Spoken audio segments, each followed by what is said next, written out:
Good morning, everyone. Good morning. It's good to see such an energetic crowd. I'm sorry to ruin all these good conversations that are happening. It is my pleasure, as Jason illustrated, the president of Downtown Madison, Inc., to welcome you all to the 2021 State of the Downtown event.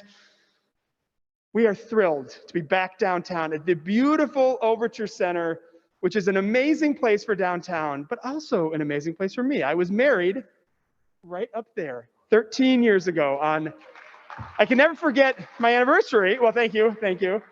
My wife's gonna ruin me for this whole story, but we were married on New Year's Eve, but I always forget how many years because I can't remember. But it's great to see all of you here live and in person. I want to say an extra special thank you to Rob, to Doug, to Pam, to Janine, to Kurt and the team for sitting near the front. Thank you very much. It's always the hardest thing to do. Well, look, this would not be possible without so many of you here today that have made this event a reality. First and foremost, I want to say a thank you to our presenting sponsor, Michael, Best, and Friedrich. They have been the presenting sponsor for this event for its entire history, for all 11 years. So Kevin and the team, I really cannot thank you enough. As well as Michael, Best, and Friedrich, we have major sponsors, including Madison Gas and Electric. Thank you to Rob and Pam. And our friends at Steve Brown Apartments and US Bank. These are companies that really have stood with us over the last year and a half, and we are so, so thankful. So on behalf of the presenting sponsor today, we've got our great friend, Kevin Martin, the DMI Board of Director, who is a partner at Michael Best, who's gonna say a few words. So please welcome me in joining Kevin Martin to the stage.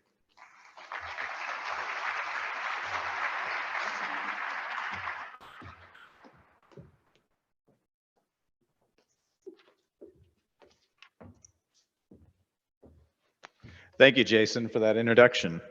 As Jason mentioned, my name is Kevin Martin, and I'm a partner at Michael Best and Friedrich in our real estate practice group. I'm also a member of the DMI Board of Directors and honored to have the ability to talk to all of you today. Michael Best is a proud partner of DMI and excited and honored to sponsor this event today. It's truly exciting to be able to address you all live today and see that so many of you were able to make it in person. It's wonderful to see State Street buzzing with activity on this cool fall morning. This past year has truly been a testament to the resilience of the downtown and its core businesses. At Michael Best, we take pride in contributing to the success and sustained growth of downtown Madison. My colleagues and I work tirelessly on low-income, new markets, workforce housing, TIF, and other community benefit projects that create jobs and other community benefits for downtown. We also support the real estate needs of companies large and small.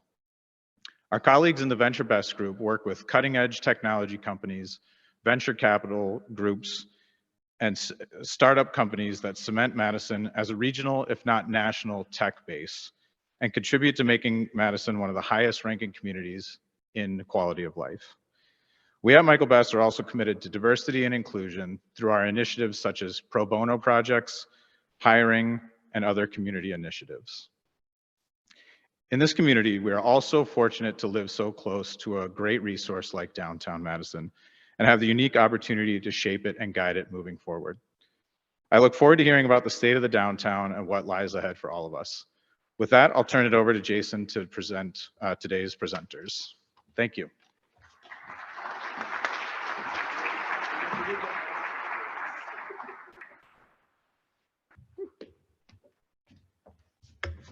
Kevin, thank you. Thank you for all that you and Michael Best do for downtown. Kevin has been an outstanding board member, and again, 11 years partnering with us on this important report. This is one of my favorite events, and something that I use constantly on in my job is the facts and the information that are in this report.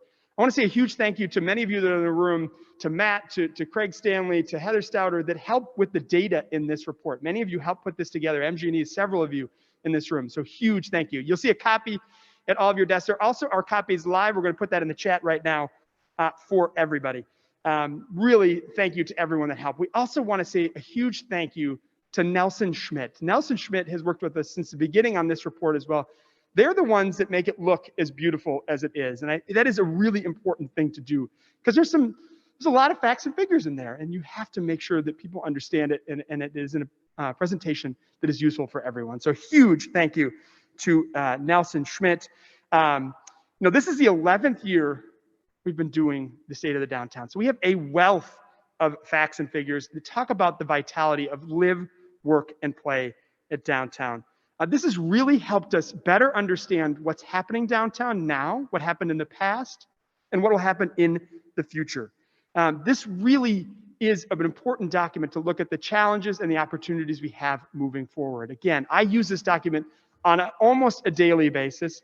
The media uses it almost on a daily basis. The city uses it on a daily basis because we are one of the only organization that aggregates this data through Matt. How many zip codes? Like 3 zip codes, 8 Alder districts, 26 census tracts. There's a ton of useful information. So I really do implore you to take a good read of this. And again, it is online for all of you that don't have it. Obviously, you're going to see in the report, like many downtowns and communities, the impact of COVID-19 pandemic on downtown has been significant. Although we don't know the impact fully yet, we hope that this year's report will help inform us as to what did happen and what we need to do to best sustain, grow, and reimagine the downtown to a vibrant, equitable, and welcoming place for us all. So we encourage the residents, the business, and the community organizations and city officials to join us in using this information to help build the welcoming, equitable, and vibrant downtown that we all want. In addition to this year's report, we are very excited to be gathering here today to really dive deeper into this report. We have an esteemed panel. So I'm going to ask them all to come up here right now. We're going to talk about this report and what's happening with downtown now, what happened in the past, and what happens in the future. So please, everyone come on up.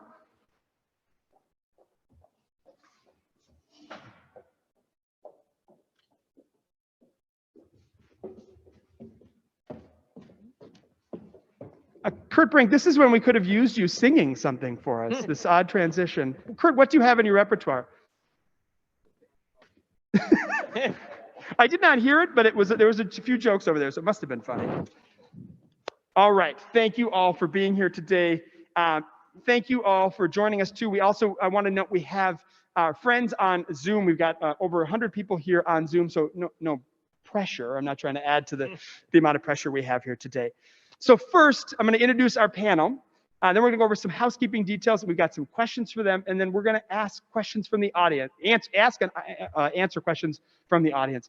First, all the way over to my right, I have absolutely no idea. I think that's stage left. I can never remember. I was never in the theater.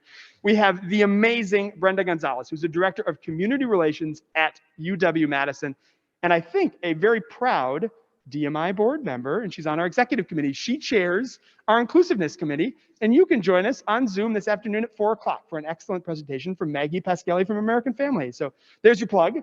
Next up, we have Philip Gritzbacher, who is the transportation planner for the city of Madison.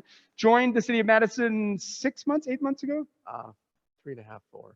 There we go. I gave him a little bit more time, but was with the city of Madison before. Originally, last was with the city of Sun Prairie, our great friend Janine Punzel, who's on the transportation committee in Sun Prairie.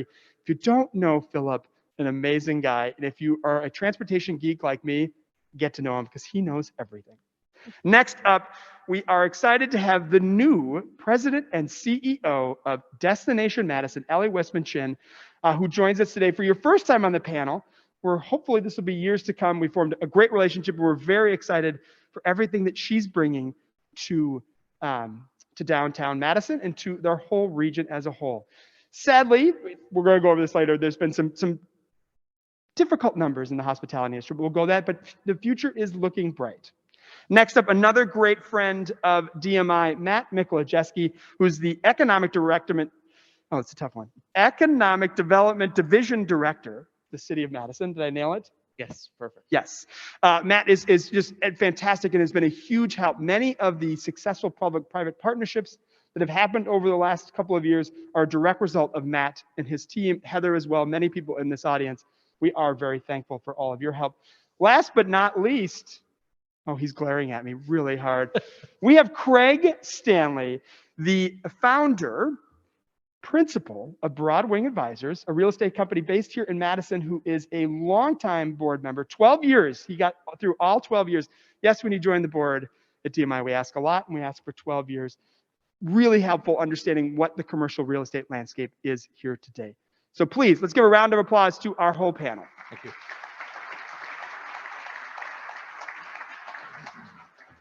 We're going to start with a curated discussion, but we also want your question and answers. If you have questions, get out your cell phones and go to menti.com and enter in the code 11289777. That's 11289777. We'll put that up again during the question and answer time. That is also the winning lotto ticket for tonight. Madeline, couldn't they have made those any shorter at all?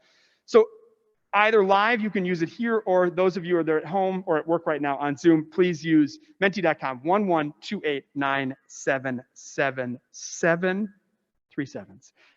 For the questions, we'll have plenty of time thereafter. All right, Matt, we're going to start with you, my friend. How are you? How are you doing? I'm well. How are Good, you? good. That's on my only question. Okay. That's easy. Yeah, yes. So we're going to begin with the city of Madison. What economic development strategies is the city working on to help our community and downtown recover from the impact of the pandemic? And what do you see are the greatest opportunities for economic development in our downtown now and in the future? Sure. Well, thank you, Jason, for having me here today. And it's great to see all of you. It's nice to finally be in a space downtown together, which we haven't been in for quite a while. And I definitely prefer this format than talking to all of you over Zoom. So it's great to see you. And but you wear pants today, so that is good. I did. Yes. Usually when I'm on Zoom. How many times has that joke been told? That is.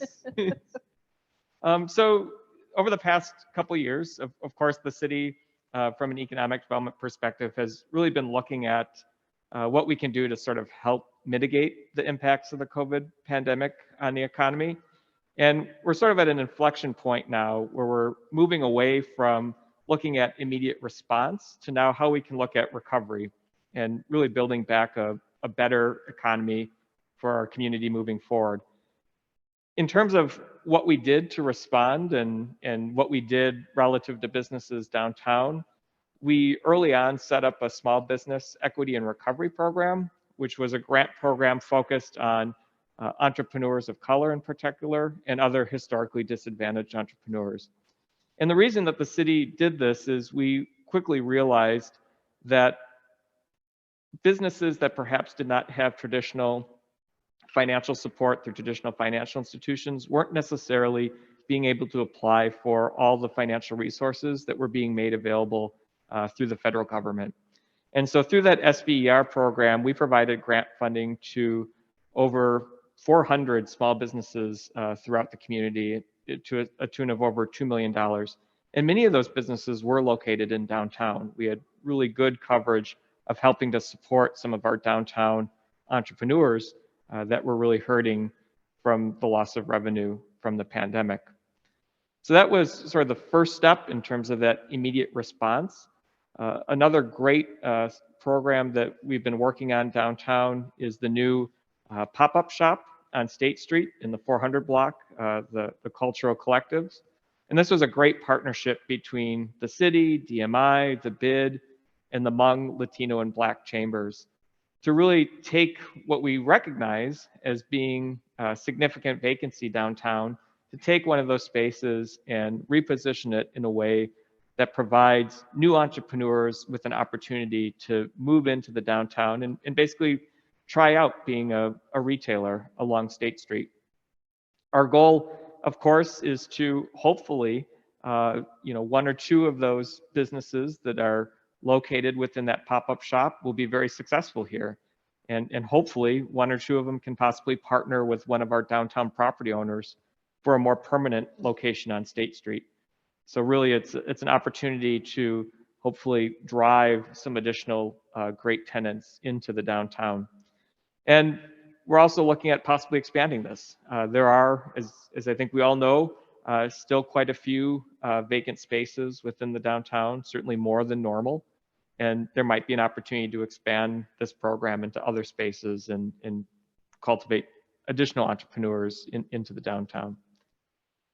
In terms of looking ahead to the future, a couple of the things that we're working on, again, specific to retail, we're looking at a retail building improvement grant program.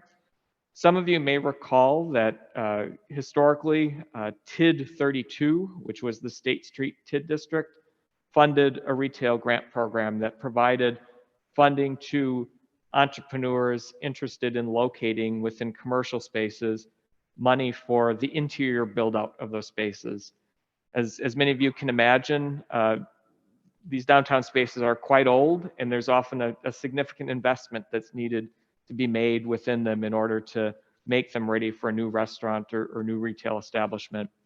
And especially for retail, that can be very hard. And so what we are in the process of now is sort of recreating that retail building improvement grant program. And certainly that's going to be available to downtown businesses as well as businesses throughout the entire community. And so we're really excited at being able to help support new tenants that are looking to rent space downtown.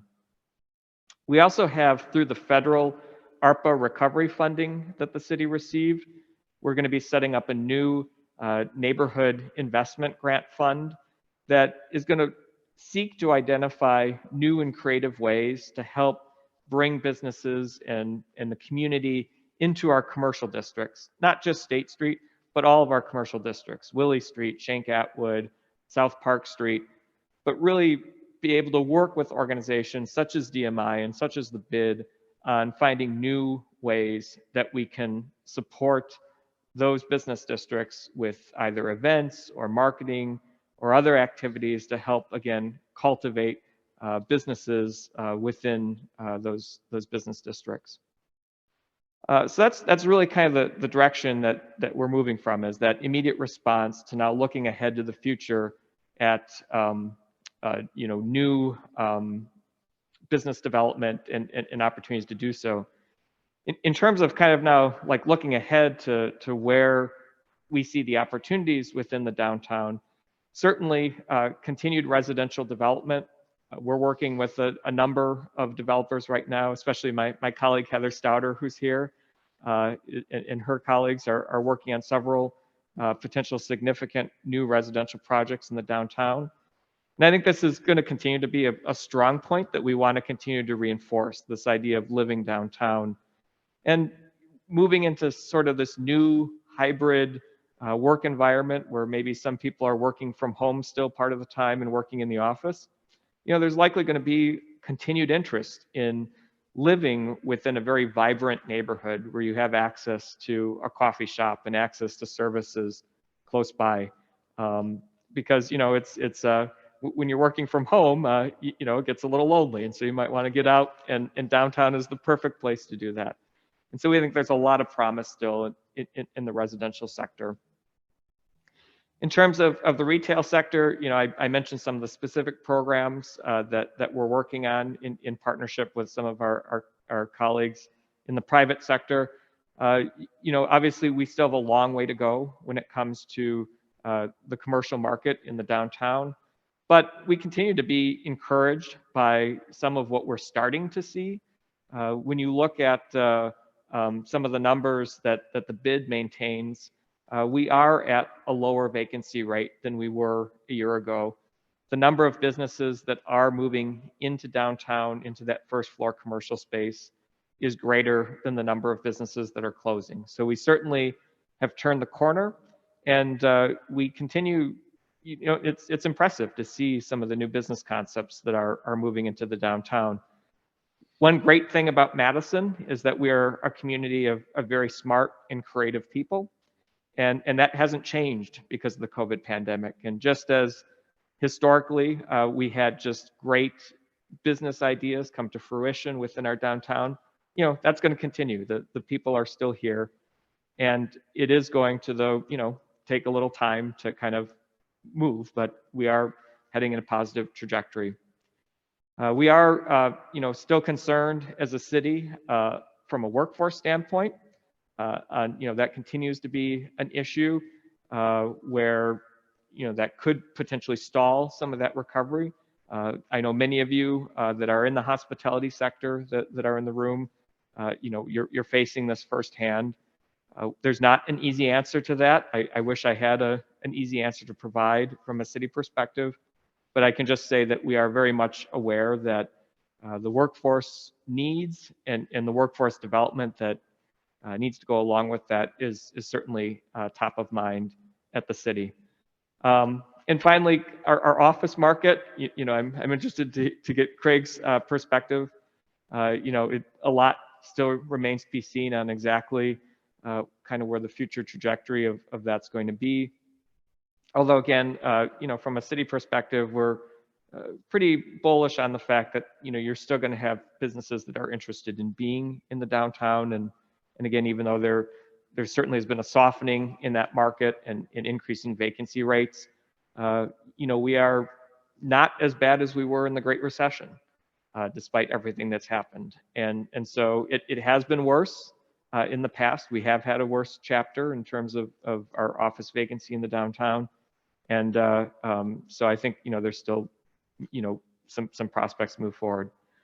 Finally, just kind of ending on what we hope will turn out to be a great story, and that is hopefully we'll be closing on the sale of Block 105 to Mortensen Development for the construction of the new Embassy Suites Hotel downtown. And Block 105, you may recall, is the site of the former Government East parking structure. For many, many years, the city has been working with many of you on the Judge Doyle Square project. And one of the key components of that has always been a new hotel to help serve Monona Terrace. And so we're very excited at the city that despite everything that's going on in the hospitality sector, and despite the lack of new hotel development around the country right now, that Mortensen Development and Embassy Suites have decided to make that investment in the city of Madison. I think it speaks well to looking ahead to a great future, and we all know the important role that the hospitality sector plays in that. Absolutely. Thank you, Matt, very much. A couple of quick points that I want to make. You talked about residential. You'll see in the report that downtown residents right now, we're over about 33,000 residents. When you think of successful tenants to a downtown, having 33,000 residents is a very good thing. One of the examples we should acknowledge is the 4th Alder District, where Alder Verveer is. He is over 50% higher in his population over the last 10 years. He's added 6,500 residents. We are currently in that 4th district. So we're continuing to see that. I think Heather and I have had conversations. We've got, 2,000, 2,500 potential apartment units, either in construction or in the entitlement phase, in or near downtown. And so it's great to see that as well. Just a quick note on the future of downtown and what's happening. Tax Increment District 48 has been created on Regent Street, and potentially a new one for State Street as well. Just want a quick mention on that as well. It would be great. Yes, and thank you for that reminder. I was going to mention that. We have in the budget for next year to set up a new State Street TID.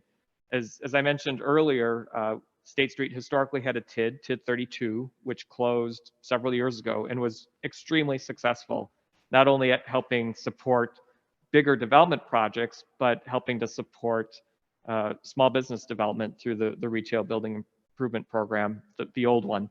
And we want to really do the same thing by implementing a new State Street TID.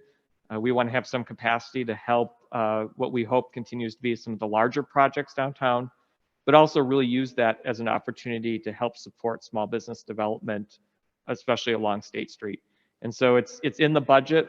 Our budget will be hopefully approved next week. And there's really been no indication that anyone is opposed to that new TIF district and that new investment in the downtown.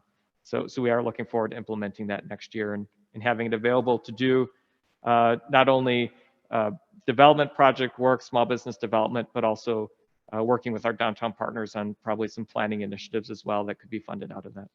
And it's also want to acknowledge TID 48 on Regent Street on the western side. That is really an area that the DMI is watching very closely with many members in this room, that some exciting things are happening. Thanks to our friends at the hospitals and MG&E, UW Athletics happening there. I also want to acknowledge our great friend who's right blaring in the sun, Tiffany Kinney from the Madison Central Business Improvement District, and one of her board members right next to her. We're so thankful to have State Representative Francesca Hong here from the 76th District. We're right in the middle of her district. They have been so crucial to much of the work that Matt has been talking about and really creating vibrancy back downtown. Tiffany, I think we're down 15 vacancies from where we were at the top about a year ago. So things are really happening. Hey, go to Duet, go to the new jazz band, go to these places, spend money. That's what'll be key. One of the things you also mentioned to pivot towards Philip is this idea of walkable cities, right? These 15-minute cities where between a 15-minute bike ride and a 15-minute walk, you can get everything you need: the doctor, your school, the post office, the grocery store, everything like that. I think this is a really important concept. And to pivot to Philip, as a city continues to evolve, from what your boss, the famous quote, which I steal all the time, that we're moving from a big little city to a little big city, the need to develop, to grow, to enhance our transportation system is going to become ever more important. What enhancements are needed in the transportation to make it stronger and more equitable? And beyond bus rapid transit, are there other future modes or major system improvements the city is exploring? Absolutely. Well, thank you for having me. First of all, I'm new at the city, so I am going to have my notes with me. I'm going to reference a number of projects, but it's really a pleasure to be here with all of you today. So probably the most visible efforts that we have going on, we have a number of efforts that are going on concurrently. The most visible is bus rapid transit and the transit system redesign. And they're separate, but they're very related. So bus rapid transit, if you're unaware, which I'm not sure how you wouldn't be, it's all over the place right now. It's a high capacity, high quality bus service that'll operate on such regular frequencies that you wouldn't need to look at the schedule, and it will be able to get you basically from any part of the community to the other. The goal is really to connect people connect people from where they live to the destinations that they're trying to go to. And that'll really have an impact on disadvantaged communities, really providing high quality transit service that they might not have right now. But the BRT system also needs to tie in well with the local bus system. That's kind of where the bus system redesign comes in.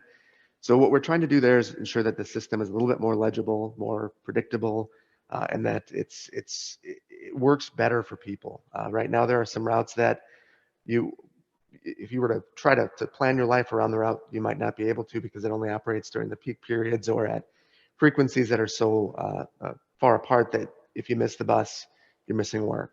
So these two efforts are going to try to bridge some of those transit gaps, make the routes more legible, reach communities that are transit dependent, and ensure that the entire community has a better transit experience.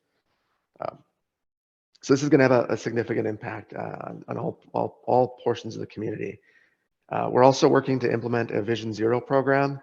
So Vision Zero is a program where we aim to have zero traffic fatalities in the city, and we have a goal of doing so by 2030, which I know is lofty, but really at a certain point you have to acknowledge that no deaths on our transportation system are acceptable. So our goal is to have zero by 2030. And we're doing that by taking a data-driven approach to making transportation decisions. And there's a multi-pronged approach there. So first, like I said, we're using data, big data sources to make transportation decisions and to make sure that those decisions that we've made are actually working. So we're using a big data source called Streetlight Analytics that looks at a variety of data sources, everything from cell phone data to probe data to location data from a variety of different sources to see what congestion looks like, to see where people are going, different things of that nature, and make decisions about our transportation investments using that information. We're also targeting safety improvements on our high injury crash network. So we've actually created a network of the city's roads and identified the segments and intersections that are the most dangerous, and we are targeting projects in those areas so that we can address those concerns. And then we're attempting to create a safety culture in the city, and that's through targeted messaging and different efforts to try to get people to understand that it's our decisions, all of our collective decisions, that create a safer transportation network. So the Vision Zero program, one of the more visible things that it's done is it's lowered speeds on a number of major roads and rationalized and justified those decisions. East Washington, for instance, what we've seen is that there has been a decrease in the differential between the top speeds and the average speeds. So having that differential shrink means that the road is generally safer. And for this in particular, equity is at the heart of it. We know that disadvantaged communities, minorities, disabled, they're disproportionately impacted by traffic fatalities, particularly women of color. For pedestrian collisions, they have a much higher rate of being hit and dying in those accidents. So this is the sort of effort that's going to directly address some of those issues. We're also working on a green and complete streets plan. So with this, we're looking at the entire city and its transportation network and prioritizing modes on every street and coming up with cross sections that we can implement and take to neighborhoods and make sure that when we are recommending roadway projects during reconstructions, it fits the needs for the transportation network and the vision for the neighborhood that we're going into. So it's going to prioritize safety, comfort, and access for everyone that uses the streets and really takes in the feedback from the neighborhood. We've been reaching out directly to minority and low-income communities to make sure that they have a voice in this process, because that's something that can really be missed quite often. Another effort that we're working on is transportation demand management.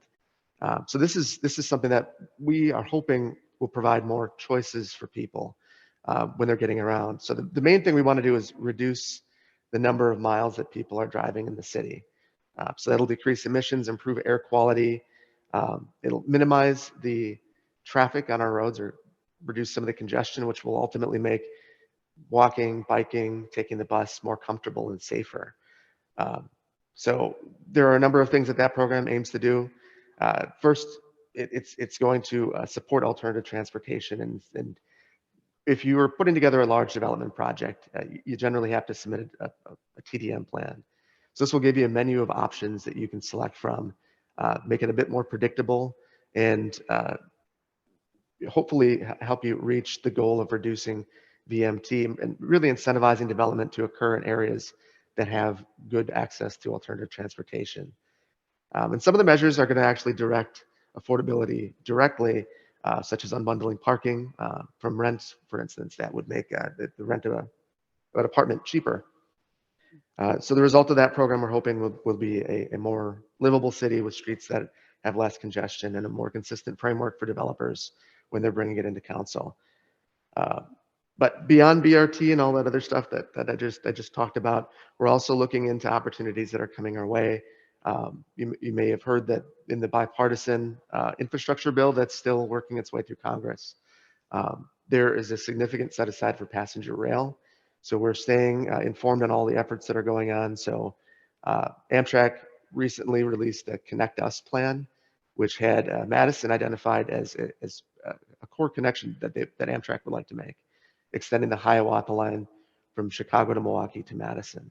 And at the same time, the Federal Rail Administration released a plan of the future vision for passenger rail in the Midwest.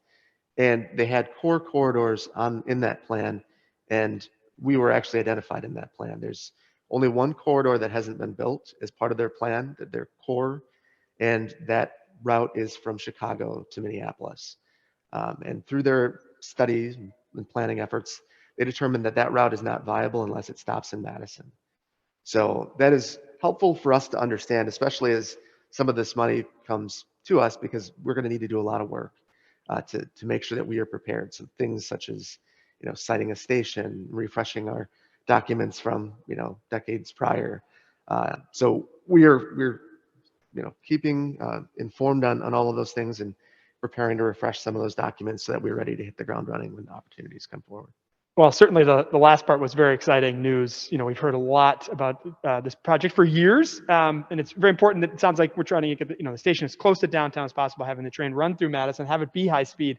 I mean, to make those connections between these three global cities in America, right? Chicago, Milwaukee, and Minneapolis to Madison would be fantastic. And I know the mayor has put $120,000 in her budget to begin the planning work. So very positive to see. Speaking of rail and how we move people, we're going to move on to Ellie. Tourism is massively important for the economy. If we didn't learn that this last year, we never will. Sorry to give this very sobering statistic, but in 2019, tourism spending downtown was about $304 million a year industry. That's $304 million just downtown. That's a quarter of all tourism spending in Dane County. Unfortunately, in 2020, it was 119,000. That meant the loss of nearly 2,500 jobs in tourism just downtown.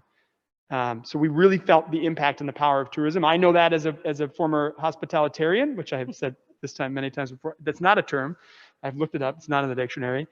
But really, given tourism's impact on the community, just what we just talked about, and the local economy, and the substantial declines that we've seen as a result of that pandemic, what is needed downtown and greater Madison area at this time to really expedite the recovery, right? To get people back coming down and to keep us as a competitive city when it comes to tourism's events and convention as a destination.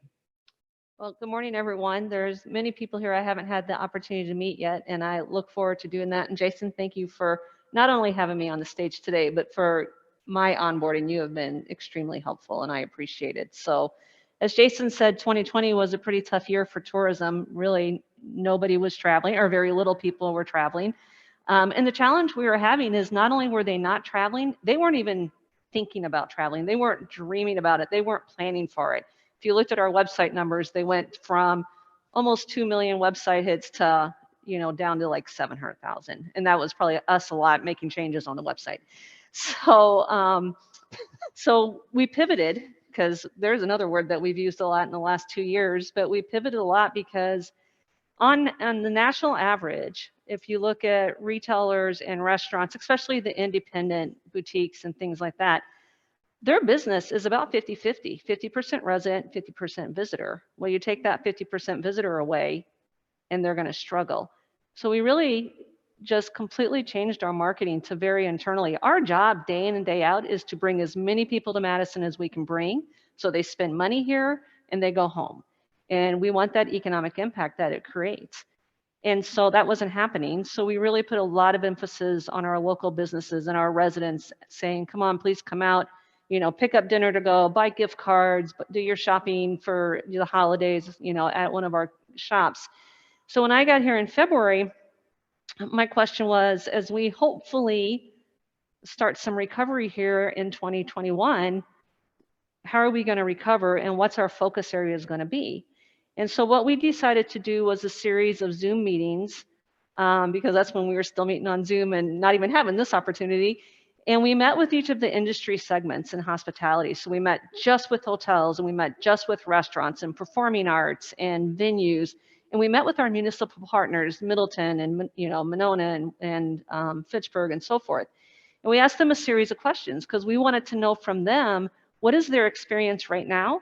And what were they forecasting what their recovery was going to look like? Us sitting in our office writing a plan without that input, we might not even be focusing on what they needed to recover. And so we learned a lot. And what was really interesting across the board, there were things that bubbled to the top across all segments. One of those is workforce. You mentioned workforce. That's something that we're really focused on as well. We have huge workforce issues in hospitality. I'm sure you have experienced it. If you go to a restaurant, it might be taking a little bit longer to get a seat or to get, served. So workforce was one of them. Interestingly enough, across the board, downtown recovery.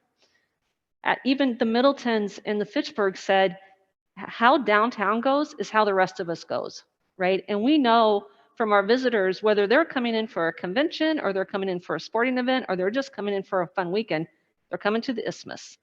That is such a unique thing for Madison. I tell people all the time, you can literally walk from one lake to another lake here, and along the way, just have this great, great time with things to do in Madison. So we knew that we needed to focus on downtown. And it's not that we haven't focused on downtown, because obviously that's really important part of our overall mix. But we did something we haven't done before, which was we created a dedicated page on our website. We worked with Tiffany on this because we needed to drive people to our website. And what we heard from the retailers and the restaurants and the hotels were, we don't know where to send people. What's open, what's closed, who's performing, who's not performing, and so forth. And so if you walk around downtown, you might see these signs up about Destination Madison with the QR code that'll take you right to the downtown website page on our website.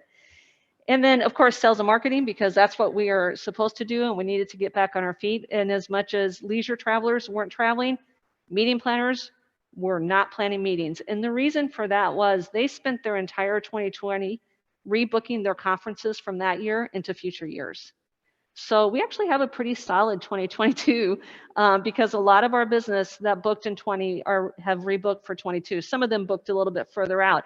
But we were really pleased that the planners were being very loyal to the cities that they were supposed to be in 2020 instead of starting their RFP process over again.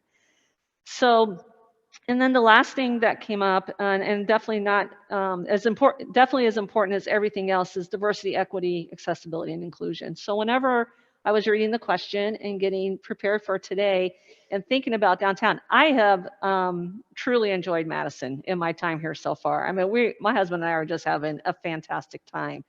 And we have been so enthused by all the conversations and all the meetings and the committees and everybody that's getting together with this focus on diversity, because I think that's one of our keys to success.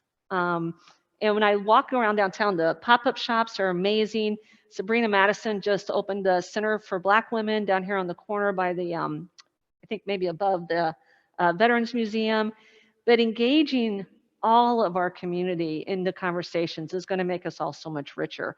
So we created a recovery plan. There's 6 points on the recovery plan, and it's about our sales efforts, our marketing efforts, DEI, workforce, and then our partners. So we heard from our partners, and they said, and I'll give you an example. We had these calls back in March as a time frame. And this is when restaurants started opening up a little bit more inside. Well, they could still do their outside. You know, we were still doing the streeteries, and they said, I can't get tables and chairs. Last year, I pulled my tables outside, so I was okay, but now I can serve inside and outside. So we were like, we got to be a connector, and we've got to be there every step of the way for our partners. So if they can't find something, we can dig around and see if we can help them make a connection to maybe another partner so they can get fully open. So as we look into 22, and I tell you, I feel nothing but great about 22. You know, for a good year, right? Virtual is going to stay. Hybrid meetings are going to stay. And I'm over here going, no, we need you here. We need you in our hotels. If somebody comes in for a day trip and they spend 4 or 5 hours and they drive home, and then they come in overnight, if they come in overnight, they're going to spend 3 to 4 times more money in our city than if they just come in for a day trip. So we need them here. And of course, if they're virtual, they're not spending any money in our city. We need them here. The virtual and the hybrid conversation from a group perspective has virtually gone away. Well, I use virtually there, a little pun, I guess, but it's pretty much gone away, because if you look at associations, when they book their annual and regional meetings, these are money makers for those associations. If they're not in person, they're not getting the trade show booths, they're not getting that registration from attendees, and it's really just faded. And if you talk to any planner, they will tell you, working on an event in person, you guys know this, Jason, because we're sitting here doing this today, and then engaging the virtual audience is pretty much doing 2 events at the same time, and they're exhausted. So, so we're looking at 22. We've got strong groups. We were really excited to announce a couple weeks ago that Ironman has moved back to September. That's going to be a festival weekend where we have the 70.3 on Saturday and the full Ironman on Sunday. So we're super excited about that. Plus, they've extended it for 3 more years. CrossFit will be back next year. And I will tell you, and this is really interesting, I was working at the Atlanta Convention and Visitors Bureau during the 2009 recession. And one thing that just did not slow down was youth sports. I mean, it was our bread and butter. Like, without it, we would have been a lot worse off than we were, because groups totally slowed down. And that's the same here. We still have sports calling us, and we've got this great sports team, and if they can fit it here and they can find a place for it, they're booking it in. So as we look at 22, we've got really great campaign that we're going to start running.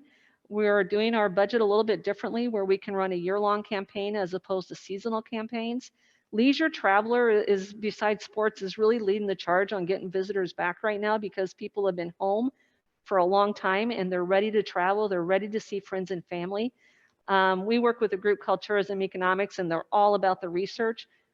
Americans saved $3.2 trillion in 2020 because they didn't travel and they didn't buy new houses and they didn't buy new cars. Well, now we want a piece of that pie here in Madison, and we're going to go as aggressively after it as we can. Trade shows are back. Our sales team is going to hit the road really hard and get to trade shows. But overall, I just feel great about where we're going. And I think as we work on workforce and diversity, equity, and inclusion, and really can continue to come together to sell this great place that we have as Madison and to grow it and evolve it, I just see huge success on the horizon for us. Well, Ellie, I'm all in. That is the positivity we want for moving downtown forward. And you talked about diversity, equity, inclusion.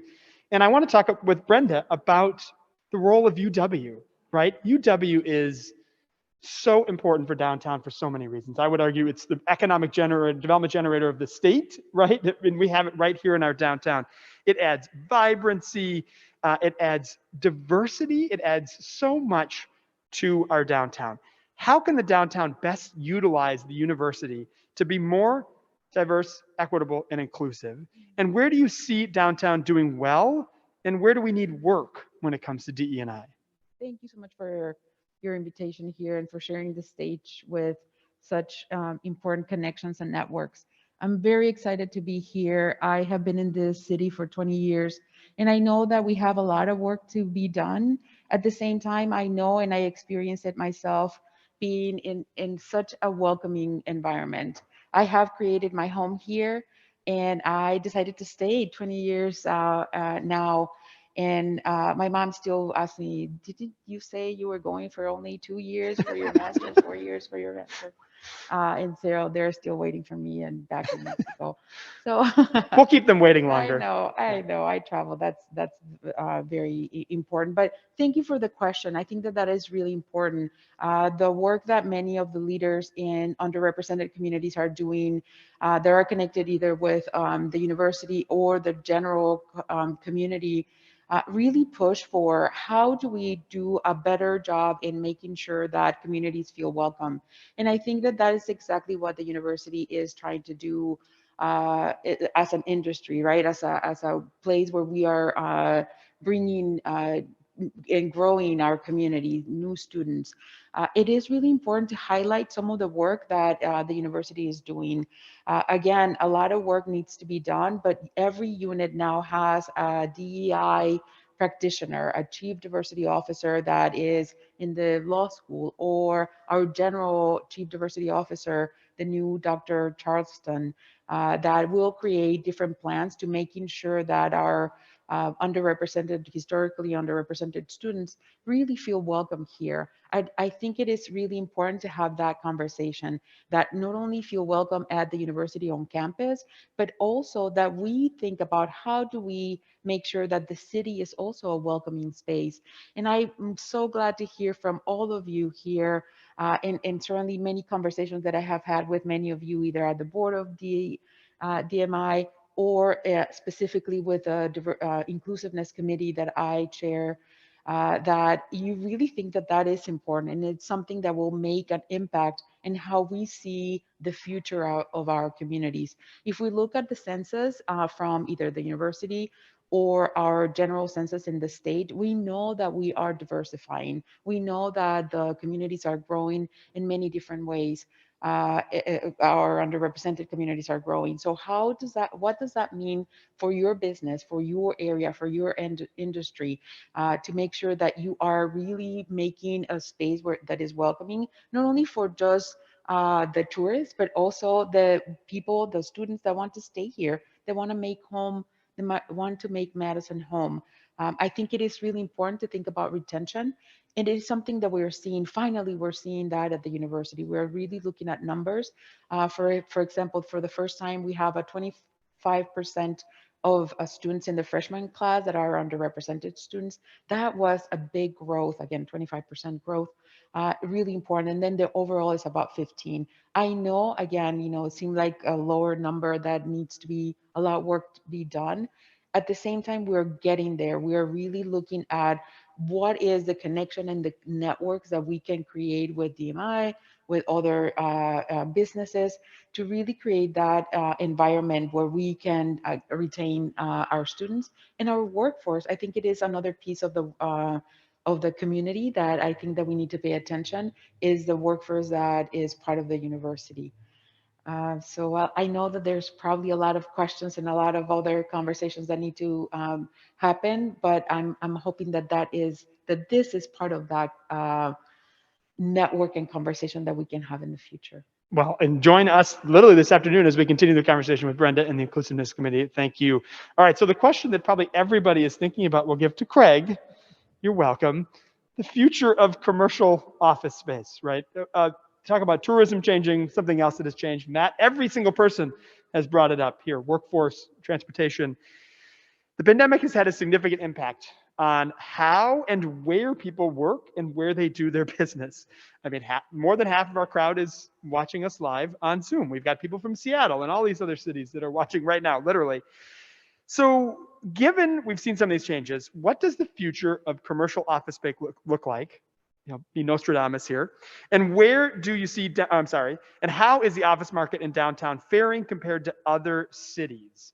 So big questions about the future of office space. Jason, thank you. And thank you all. It's a pleasure. What has the pandemic done? Well, it's impacted us all from a work from home. We are all mobile. We all have those little devices. We're everywhere. What has it done to the office market?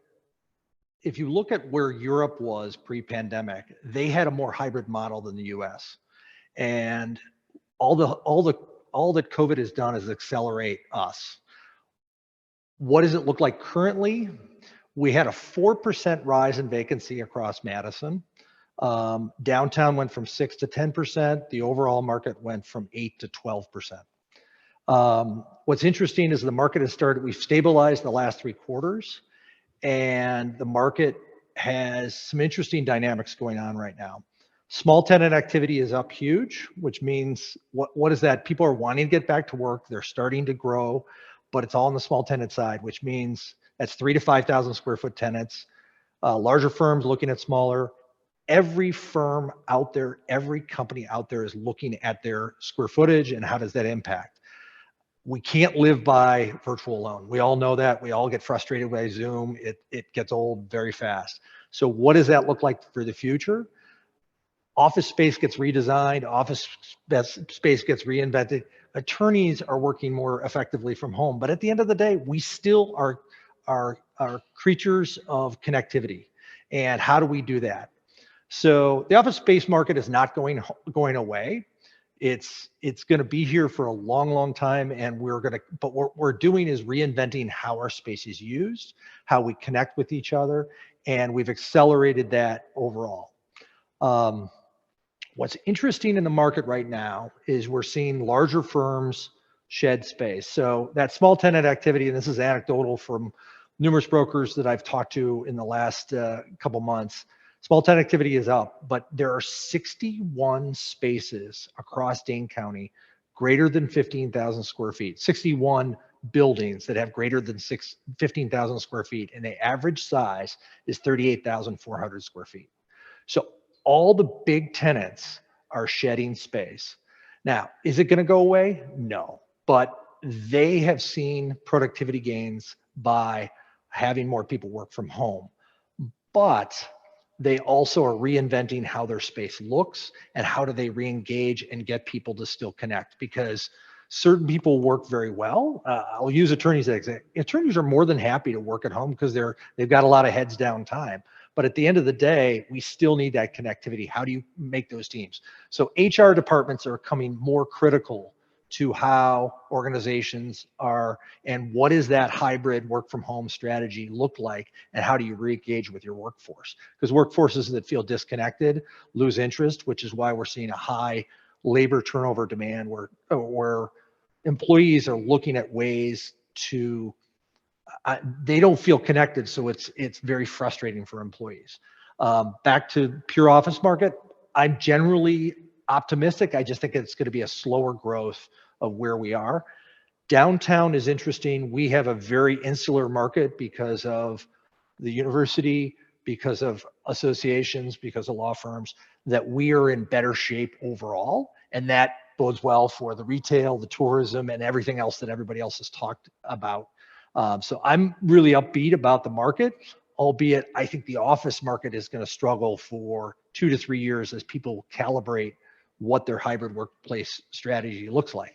Having said that, there's some really strong economic things going on right now. The industrial markets are super strong. The life science market is growing.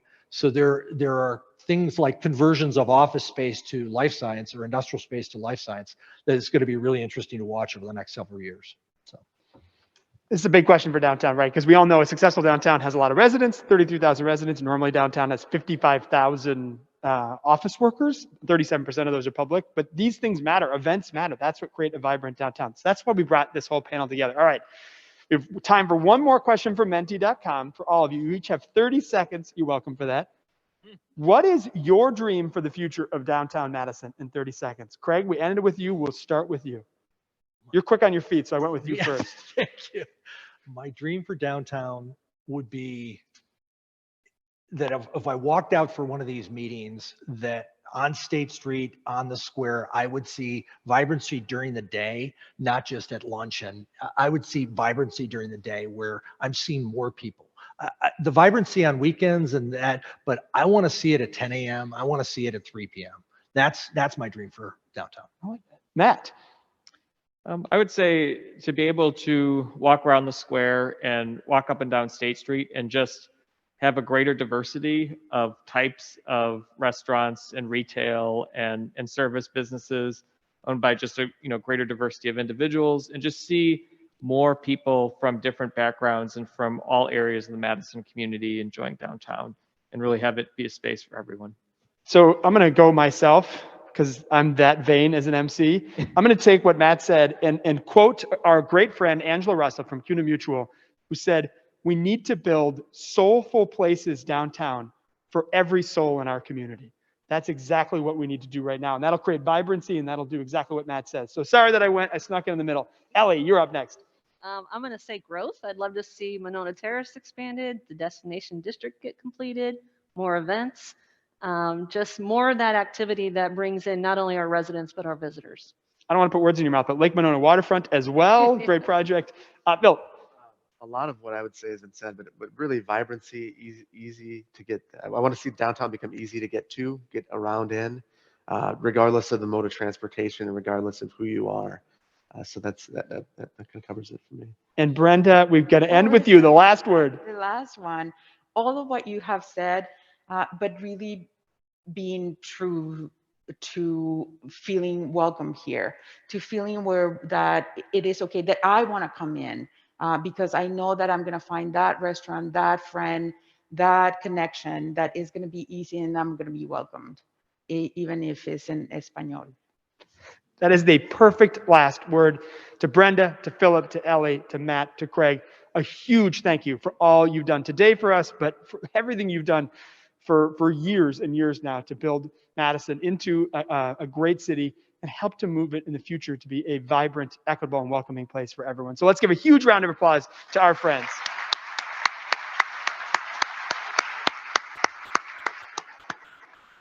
And again, we would not be here without our friends at Michael Best and Friedrich. Thank you again for your continued sponsorship of the State of the Downtown event. And I want to say a personal thank you to the entire team, Emily and the team at the Overture Center for the Arts.